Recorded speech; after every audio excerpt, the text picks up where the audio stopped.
అందరికీ నమస్కారం. ఈ రోజు మనం మన ఫ్యాక్టరీ మరియు యంత్రాలను నిర్వహించడం గురించి చర్చించబోతున్నాం. ఇది ఉత్పత్తులను మరింత సజావుగా తరలించడానికి మరియు మరింత సమర్థవంతంగా పనిచేయడానికి మాకు సహాయపడుతుంది. ఈ క్రింది సామర్థ్యాలతో మరమరాలు తయారీ కర్మాగారాన్ని ఏర్పాటు చేయడంపై మేము దృష్టి సారించాము. 1000 నుండి 1500 చదరపు అడుగుల విస్తీర్ణంలో రోజుకు 1000 కిలోల మధ్య తరహా ఫ్యాక్టరీ. మొదట మీకు నీటి తాపన ఆవిరి మరియు నీటి సిమెంట్ ట్యాంక్ అవసరం. ఈ రెండింటినీ షెడ్ వెలుపల ఉంచండి. వీటిని బియ్యం నానబెట్టడానికి ఉపయోగిస్తారు. అప్పుడు షెడ్ లోపల మొదట మేము ముడి పదార్థాల ప్రవేశం మరియు నిల్వతో ప్రారంభిస్తాము.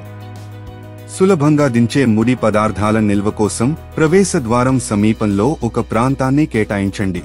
ఆ తరువాత రాళ్లు మరియు మురికిని తొలగించడానికి ముందస్తు శుభ్రపరిచే యంత్రాన్ని ఉంచండి. తరువాత మీరు ముడి బియ్యం వేయించే యంత్రాన్ని ఉంచండి. ఈ ప్రాంతాన్ని వేడి చేయడం అనేది మొదట బియ్యాన్ని ఆవిరిలో ఉడికించి ఆపై వేయించే పరికరం. ఈ ప్రక్రియ బియ్యం యొక్క రుచి మరియు ఆకృతిని పెంచుతుంది. ఇది తృణధాన్యాలకు అనుకూలంగా ఉంటుంది.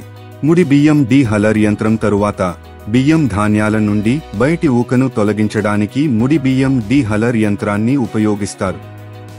బియ్యం దెబ్బతినకుండా ఊకను పగులగొట్టడానికి రోలర్లను ఉపయోగించడం ద్వారా ఇది పనిచేస్తుంది. దీని తరువాత మరమరాలు రోస్టింగ్ మెషిన్ ఏరియా ఉండాలి.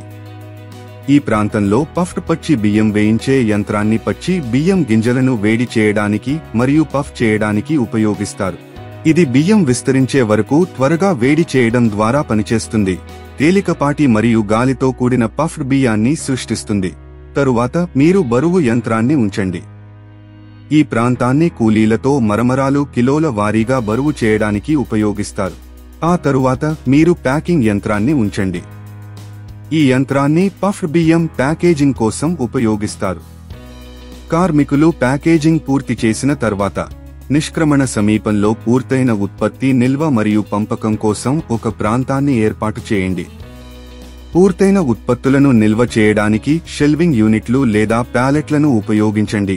వీటిని సులభంగా యాక్సెస్ చేయడానికి మరియు పంపడానికి ఏర్పాటు చేస్తారు.